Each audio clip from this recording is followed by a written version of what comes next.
Motown Museum is hosting its 5th annual Motown Mic, the spoken word competition.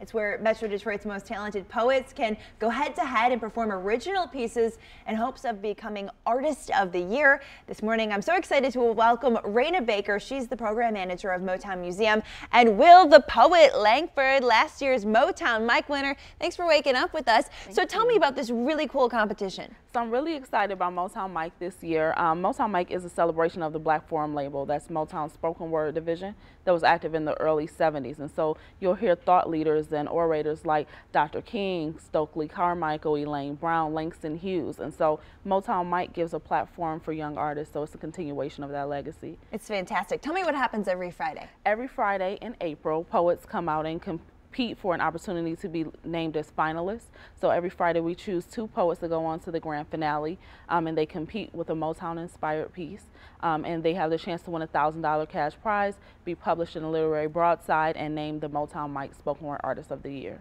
And speaking of Artist of the Year, Will, congratulations, you won last year. What was that like? The experience of being a part of Motown Mic reminded me of how vibrant Detroit's community of poets and spoken word artists is.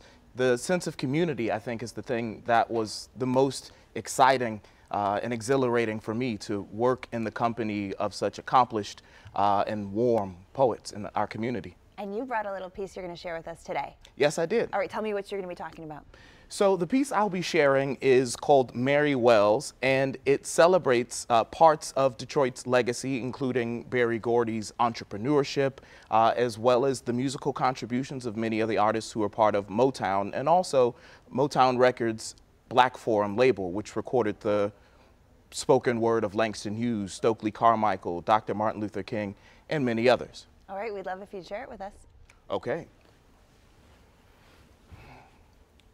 Mary Wells is shopping around for that Motown sound, and so do we marvel at the news on our doorsteps, that Detroit is on the rise, a Ford Falcon on cinder blocks climbing through the ashes of the ghetto, a rose gold collection of our greatest hits.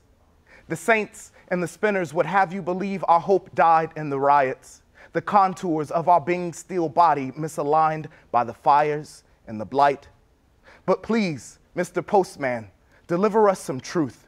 Tell them about Black Bottom. Tell them how we bounce back from devastation like dandelions, gnarled and still shining. Joe Louis on the ropes, gliding through shots to the body. We are standing in the shadows of Motown, in the footsteps of Martin, marching down Woodward toward our dream undeferred, so we can bathe in the cool of Hughes. My lady no longer sings the blues and is as fond as ever of your mahogany. Detroit is the sound of young America, hungry and full and hungry and full of music like tides, the push and pull of our pennants like tides cast upon the plate glisten if you would but lend your ear to listen.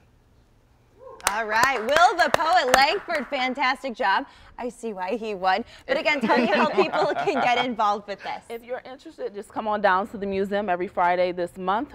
Doors open at 7:30, show starts at 8. You can also purchase tickets on the museum website. All right, we'll put that on our website, WXYZ.com. Thank you so much for that performance. Thank you for waking up early with us. Hey, do you have a poem for us, Kevin, about the weather?